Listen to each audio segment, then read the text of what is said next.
What is going on, everybody? Welcome back to the channel. Aftersound here, bringing you Splinterlands content every single day. We also stream right here on this channel as well as on Twitch, so make sure you come by and say hello. This video is also brought to you by my music, which is available anywhere you stream music under the name Aftersound, and I did release a new song recently called Dreamin', so check it out. Let me know what you think, and I appreciate the support.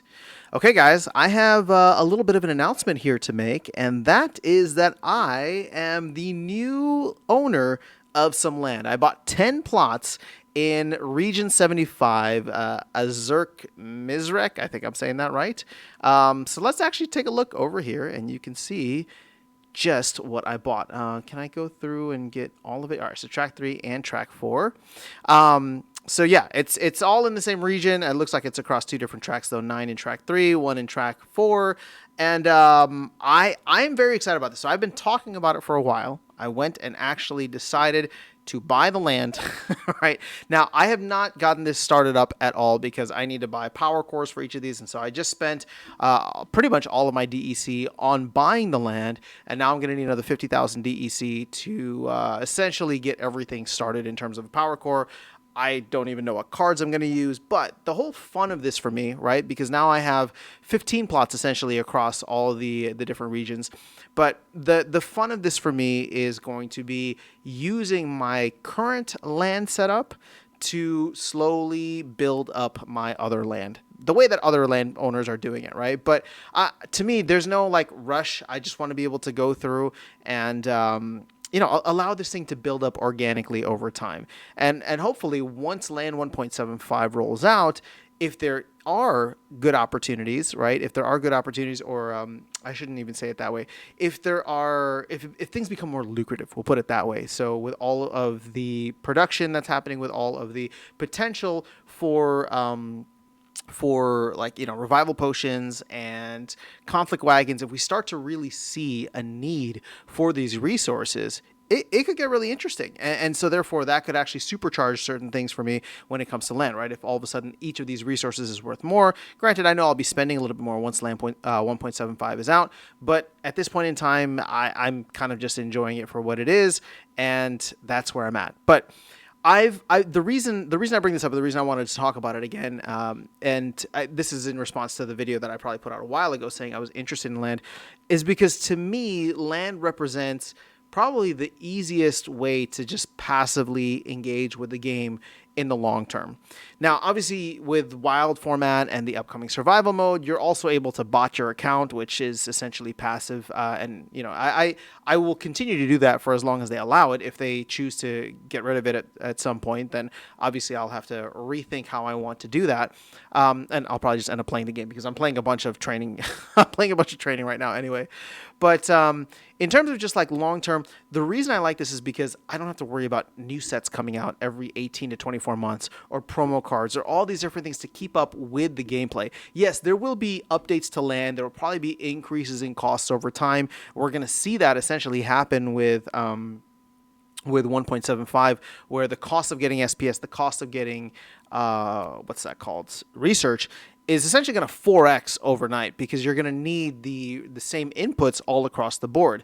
So if that ends up happening, and then of course once we get to buildings and maintenance and all this stuff, there's going to be a lot more. But hopefully, ideally, the value of land overall, the value of what land produces overall, goes up over that time frame. Like I said, to me, this is the easiest way. I may even end up getting more land, right? I'd love to get to 50 plots or 100 plots, but I'm not going in and just going crazy right now. Obviously, there's like $13, $14 plots available on the marketplace. And part of me just looks at that and says, and I know that this is going to be something where I'll probably come back and have to bite my tongue, but I personally am just looking at this, not even from an investment standpoint. So this is not financial advice. I'm not even saying to invest in land. I'm just looking at land right now, and I'm thinking to myself, this is probably the cheapest land is going to be. Now, sure, there might be certain times at which, if the market fails or doesn't do well, oh gosh, it looks like I'm going to lose this game. But, if there might be certain times in which the market dips again, and we might see land at a similar or maybe even lower price. But my hope is that over time, with Cryptomancer now on this, and the team, really trying to map things out, and hopefully more players coming into the game that will want to participate in this, this might be as good as it gets in terms of like a price price standpoint. Now, in the future, I think price is going to be, I think it's going to correspond well or correlate well with the value that land brings. Right now, people don't really know what the value of land brings, or if anything, it's very, very low. So ideally, over time, that should go up, right? And if it goes up, that means that the prices of land should potentially go up. Again, this is not financial advice. I'm not buying land to flip it in the future. I'm just thinking to myself, I might as well stock up on this because this is like buying all the cards that I'll ever need, right? I will just need to manage them better in the future and maybe trade out some cards here and there to increase production or to, maybe get totems or certain things to help with the different boosts. But all in all, like, I don't know. To me, land I think is going to be the long-term kind of fun play here from a passive standpoint.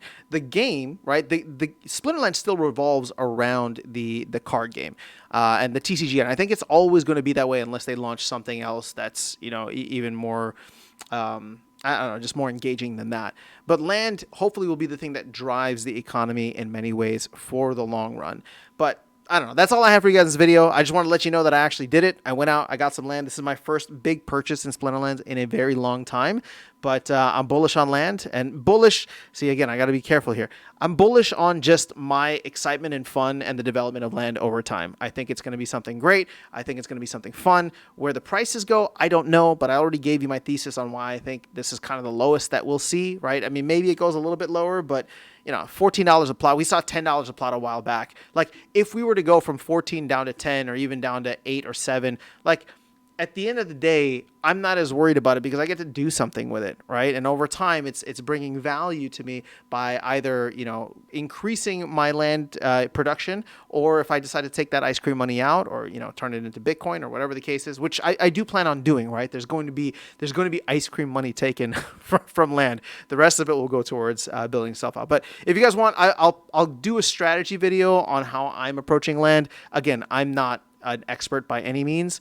There's definitely better people out there, but if you want to hear my plan overall, I will let you know once I'm a little bit more set up. But that is all I have for you guys in this video. I'll catch you all in the next one and see you around the game. Take care.